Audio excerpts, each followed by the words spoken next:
Bismillahirrahmanirrahim. Assalamualaikum warahmatullahi wabarakatuh. Pada kesempatan kali ini, saya akan menjelaskan mengenai pemecahan masalah pembelajaran bahasa Sunda di kelas 12.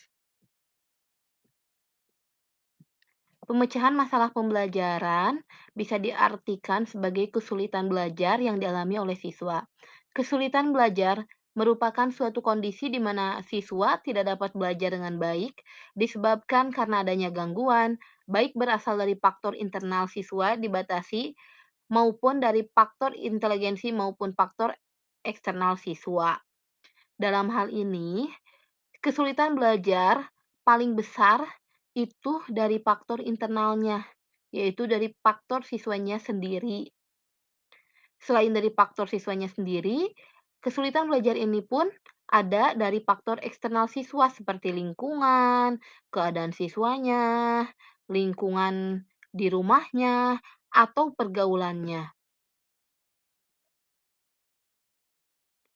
Masalah siswa dalam pembelajaran bahasa Sunda saya kelompokkan menjadi tiga.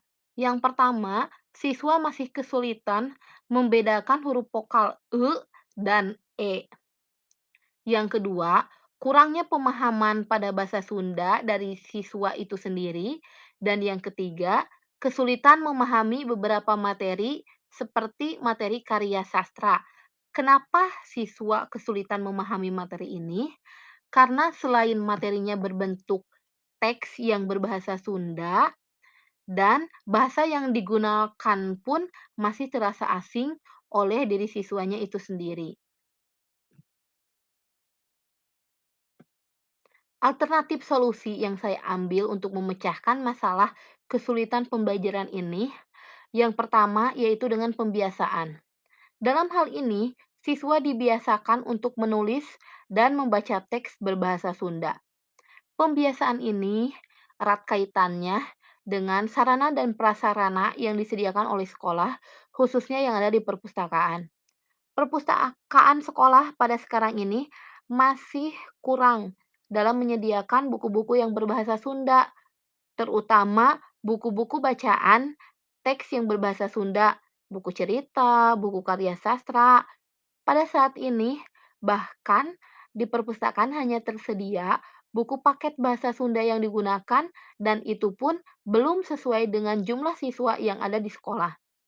Jadi, buku paket itu hanya digunakan saat pembelajaran bahasa Sunda dan belum bisa dipinjamkan sesuai dengan jumlah siswa yang ada saat ini. Yang kedua, alternatif solusi yang ditawarkan oleh saya untuk memecahkan masalah pembelajaran bahasa Sunda yaitu dengan bimbingan. Dengan memberikan bimbingan secara terus-menerus kepada siswa dalam materi kesulitan belajarnya. Contohnya, saat siswa kesulitan belajar memahami huruf vokal E dan E, maka bimbingan belajarnya dilakukan secara individu maupun dengan tutor sebayanya.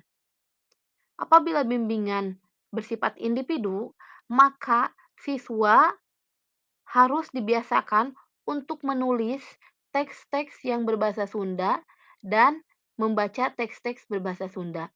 Alternatif solusi yang pertama dan kedua ini erat kaitannya dan sangat berkaitan satu sama lainnya. Selanjutnya, karena setiap kesulitan pembelajaran yang dialami oleh siswa dapat ditangani dengan dukungan semua pihak, bukan hanya siswanya sendiri maupun guru mata pelajarannya, juga harus didukung oleh lingkungan dan orang tuanya di rumah. Selanjutnya, menurut Palep dalam Sukaji tahun 2000, terdapat 7 karakteristik yang ditemui pada anak dengan kesulitan belajar. Yang pertama yaitu sejarah kegagalan akademik berulang kali, kedua hambatan fisik atau tubuh atau lingkungan berinteraksi dengan kesulitan belajar, ketiga kelainan motivasional, empat kecemasan yang samar-samar mirip dengan kecemasan yang mengambang, lima perilaku berubah-ubah dalam arti tidak konsisten dan tidak terduga, enam penilaian yang keliru karena data tidak lengkap, dan 7 pendidikan dan pola asuh yang didapat tidak memadai. Teori ini saya ambil dari Wikipedia Bahasa Indonesia tentang kesulitan belajar. Kenapa teori ini saya ambil? Karena teori ini sangat berhubungan dan sangat cocok dengan keadaan siswa yang ada di sekolah. Siswa mengalami kesulitan belajar karena banyak faktor. Yang paling penting yaitu dari diri siswanya sendiri dan lingkungannya yang masih tidak memadai. Selain itu, terdapat beberapa perilaku yang merupakan manifestasi gejala kesulitan belajar, antara lain, satu menunjukkan hasil belajar yang rendah, di bawah rata-rata nilai yang dicapai oleh kelompoknya, atau di bawah potensi yang dimilikinya. Kedua, hasil yang dicapai tidak seimbang dengan usaha yang telah dilakukan. Ketiga, lambat dalam melakukan tugas-tugas kegiatan belajarnya dan selalu tertinggal dengan kawan-kawannya dari waktu yang disediakan. Keempat, menunjukkan sikap-sikap yang tidak wajar. Lima, menunjukkan perilaku yang berlainan. Enam, menunjukkan gejala emosional yang kurang wajar. Ini diambil dari Wikipedia Bahasa Indonesia tentang kesulitan belajar dan pada hakikatnya perilaku yang merupakan manifestasi gejala kesulitan belajar ini memang sesuai dengan keadaan dan kondisi siswa di sekolah. Alangkah baiknya apabila siswa tidak dijudge, tidak dinilai terlebih dahulu. Misal, si A anaknya baik, si B anaknya nakal.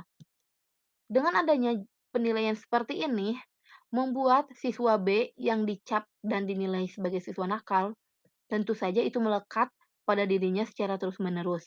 Setiap siswa memiliki hak dan kewajiban yang sama dalam pelayanan dan dalam bimbingan pembelajaran. Setiap pemecahan dan solusi masalah ini dapat kita capai, dapat kita atasi untuk mencapai tujuan pembelajaran dengan komunikasi dan koordinasi.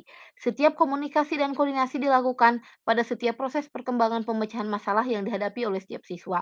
Komunikasi dan koordinasi ini kita lakukan kepada atasan, kepada rekan sebaya sesama guru, kepada wali kelasnya, bahkan sampai kepada orang tua siswa atau wali siswa itu sendiri untuk kita melaporkan agar setiap orang tua dan wali siswa itu mengetahui bagaimana perkembangan setiap siswanya di sekolah.